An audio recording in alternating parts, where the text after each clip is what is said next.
أعوذ بالله من الشيطان الرجيم. بسم الله الرحمن الرحيم. السلام عليكم ورحمة الله وبركاته. Malamang magulang mga kapatid, muli po tayo ay nagpapasalamat sa Allah subhanahu wa ta'ala dahil ngayon ay nasa pang-13 gabi na tayo sa buwan ng Ramadan. Alhamdulillah, alhamdulillah. Minamahal mga magulang mga kapatid sa panampalataya sa Allah subhanahu wa ta'ala, nais ko lang po ibahagi sa inyo o bilang reminder lang para sa ating lahat yung kabilang sa mga dapat nating iwasan ngayong buwan ng Ramadan upang maging katanggap-tanggap sa Allah subhanahu wa ta'ala ang ating pag-ayon. Kabilang po sa mga dapat o karapat-dapat nating iwasan ngayong buwan ng Ramadan ay ang pananalita po ng hindi maganda o pagsisinungaling o panlilibak sa kapwa. Dahil minamahal ang mga magulang mga kapatid, ang mga taong hindi niya iniiwasan ang kanyang pananalita na hindi maganda o kanyang panlilibak o kanyang pagsisinungaling ay kailanman hindi tatanggapin ng Allah subhanahu wa ta'ala ang kanyang pag-ayon o pag-iwas sa kanyang pagkain at pag-inom. Bakit sinabi ng Propeta Muhammad sallallahu alaihi wasallam, "Wa man lam yada' qawla zur wa 'amila bihi falaysa lillahi hajatun an yad'a ta'amahu wa sharabahu."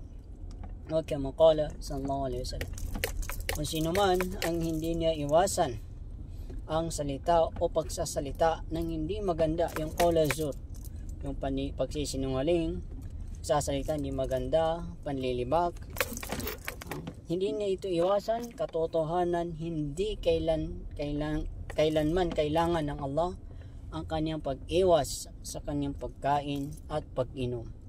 So, ibig sabihin, minamahal ang mga magulang mga kapatid, wala ring saysay yung ating pag-ayon kung hindi natin iiwasan ang pananalita ng hindi maganda at panlilibak. Ganon din ang pagsisinungaling. Sayang lang yung pagtitiis natin, minamahal ang mga magulang mga kapatid. Yung pag-iwan natin sa ating pagkain, pag-inom, sayang lang. Kasi yung pagdating natin sa Allah, wala rin para tayo o kuha ang gantimpala sa Allah subhanahu wa ta'ala dahil hindi natin yan iniwasan. Kaya minamahal ang mga magulang mga kapatid sa panampalataya sa Allah subhanahu wa ta'ala, nararapat sa isang nag-ayon na ito ay kanyang iwasan upang sa gayon ay maging katanggap-tanggap sa Allah subhanahu wa ta'ala ang kanyang pag-aayon.